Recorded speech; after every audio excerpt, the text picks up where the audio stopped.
नमस्कार, स्वागत है आपका एमपी तक पर। मैं हूं रवीश पाल सिंह। कांग्रेस ने मध्य प्रदेश से दो बड़े नेताओं को अहम जिम्मेदारी दी है।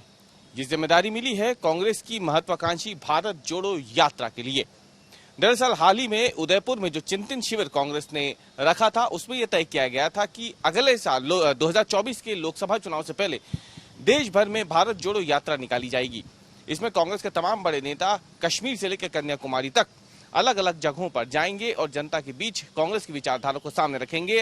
अब इसमें जो समूह, जो कोर कमेटी गठित की गई है, उसमें कई कांग्रेस के वरिष्ठ नेताओं को जगह मिली है। लेकिन गौर करने लायक बात यह है मध्य प्रदेश के लिहाज से कि मध्य प्रदेश के दो नेताओं को इस कोर कमेटी में शामिल किया गया है। एक नेता है राज्यसभा सांसद और मध्य प्रदेश के पूर्व मुख्यमंत्री दिग्विजय सिंह, तो दूसरे नेता है कांग्रेस के विधायक और पूर्व मंत्री रह चुके जीतू पटवारी। अब आपको बताते हैं कि दोनों को जिम्मेदारियां क्या मिली हैं। दरअसल दिग्विजय सिंह का नाम हम पहले लेंगे, क्योंकि दिग्विजय सिंह को दो अहम जिम्मेदारियां दी गई है। दिग्विजय सिंह को सेंट्रल प्लानिंग ग्रुप जो बनाया गया है भारत जोड़ो यात्रा के लिए, इसमें भी दिग्विजय सिंह को शामिल किया गया है। और इसके अलावा दिग्विजय सिंह को पॉलिटिकल अफेयर्स ग्रुप में शामिल किया गया है। पॉलिटिकल अफेयर्स ग्रुप में आपको बताएं कि राहुल गांधी, मल्लिकार्जुन खड़गे, गुलाम नबी आजाद, अंबिका सोनी, आनंद शर्मा, केसी वेणुगोपाल और जितेंद्र सिंह जैसे दिग्गज शामिल हैं और इसमें दिग्विजय सिंह को जगह मिली है। इसके अलावा दिग्विजय सिंह को जिस सेंट्रल प्लानिंग ग्रुप में जगह दी गई है भारत जोड़ो यात्रा के लिए, उसमें सचिन पायलट, शशि थरूर और देखा जाए तो सलीम अहमद जैसे बड़े नाम शामिल है। और इसी सेंट्रल प्लानिंग ग्रुप में जीतू पटवारी को भी जगह दी गई है। जीतू पटवारी राऊ से विधायक हैं कांग्रेस के और कमलनाथ सरकार में उच्च शिक्षा मंत्री भी रह चुके हैं। अब इसकी बात अगर देखें तो जो टास्क फोर्स बनाई गई है, उस टास्क फोर्स में पी चिदम्बरम, मुकुल वासनिक, जयराम रमेश, अजय माकन, प्रियंका गांधी जैसे तमाम बड़े नेता शामिल हैं। लेकिन गौर करने वाली लायक बात है कि दिग्विजय सिंह को दो महत्वपूर्ण जिम्मेदारियां दी गई है। पहले तो उन्हें सेंट्रल प्लानिंग ग्रुप में रखा गया और इसके अलावा पॉलिटिकल अफेयर्स ग्रुप में भी उन्हें रखा गया है राहुल गांधी के साथ। अब इसके सियासी मायने बताते हैं हम आपको।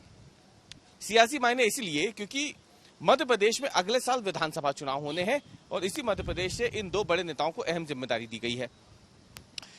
भारत जोड़ो यात्रा की जिम्मेदारी से इतर अगर देखा जाए तो दिग्विजय सिंह के बढ़ते प्रभाव का ही ये असर है कि उन्हें राज्यसभा की टिकट भी मिल जाती है, राज्यसभा सांसद बन जाते हैं।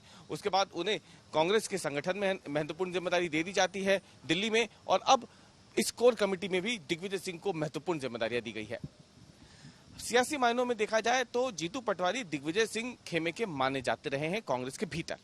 इसलिए जीतू पटवारी का इस बड़े पद पे आना, इतनी बड़ी जिम्मेदारी मिलना कहीं ना कहीं एक सकारात्मक संकेत जीतू पटवारी की भविष्य की राजनीति के लिए भी है।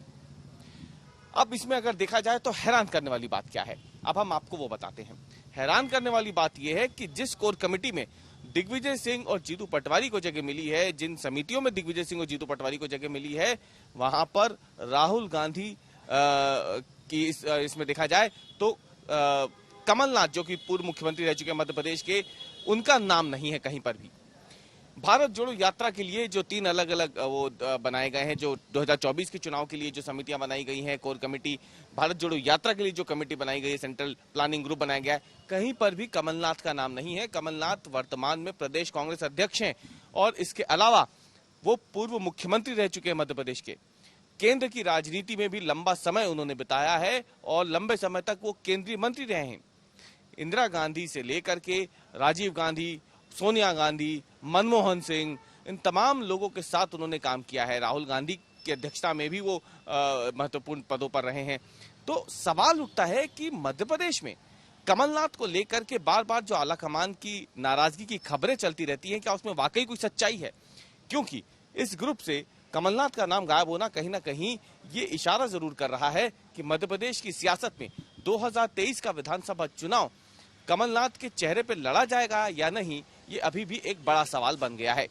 दूसरी तरफ भारतीय जनता पार्टी को एक बड़ा मौका मिल गया है प्रदेश अध्यक्ष कमलनाथ पर हमला करने का, ये बोलकर कि क्या कांग्रेस आलाकमान कमलनाथ को अब बड़ी जिम्मेदारियों के लायक नहीं समझता है क्या, और इसीलिए शायद उन्हें किसी भी जिम्मेदारी के लिए किसी भी समिति में नहीं रखा गया है।